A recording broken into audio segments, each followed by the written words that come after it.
Hello students, today you will learn how to write report writing for class 12th.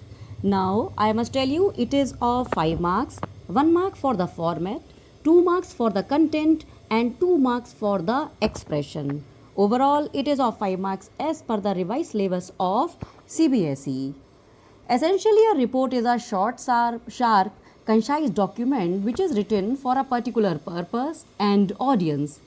It generally sets out and analyzes a situation or problem, often making recommendations for future action. It is a factual paper and needs to be clear and well structured. So, we can understand by this picture that what is report writing? It is a clear and concise document which is written either for school magazine, for journal or for the newspaper for the purpose to describe any event or incident.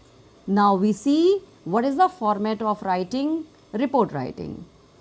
First of all, in first line in the center we have to write the heading or the title whatever is there as per the question. In the second line we have to write the byline. In byline, I will tell you later. First of all, you understand. Then, in the third line, we have to write PDM in short, like place, date, and month. Then, we have to start the paragraph, that is opening paragraph. And in this paragraph, we have to mention who, what, when, and where. And in the second paragraph, we have to write why or how. Overall, you can understand that 5 W's are used in writing the report.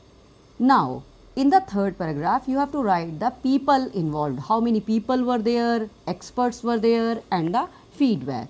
And then, lastly, we conclude the report writing by giving its main points. Now, we can understand the report is always used in past tense, means it is always written in past tense because the event has been organized.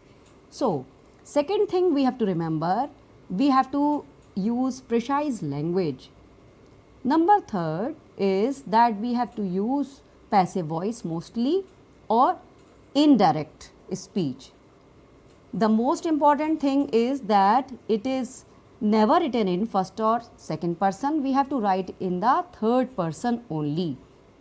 And other main important points are use the same headline if given in the question.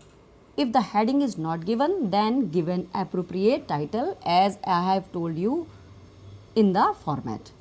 Then report for the event. In first paragraph you have to mention about the introduction as I have told you, who, where, when. In the second paragraph, you will write all the details like why and how. And in the third paragraph, you will summarize the topic and then you can also use the remarks. Let us understand it more by an example. Suppose that any event has taken place in the school and you have to write the report on that event. So, name of the event. After giving the heading and then byline means the student editor, right? Or the if the name of any person is given in the question, then you have to write that. After this, you have to write the date, and then in the content you will write event of name of the event, that who organized it, what was the occasion. So you also have to mention date, time, and place of the event. Then you also have to tell who was the chief guest of the event. Again, H is used here. Then one more H will be used by telling that who inaugurated the event, host, who were the host, and the opening speech by the chief guest. Then you have to write the other relevant details about the event, and lastly, in the third paragraph, you will have to tell the vote of thanks and conclusion. In this manner, we have to write the report on any event. So, thank you and have a nice day.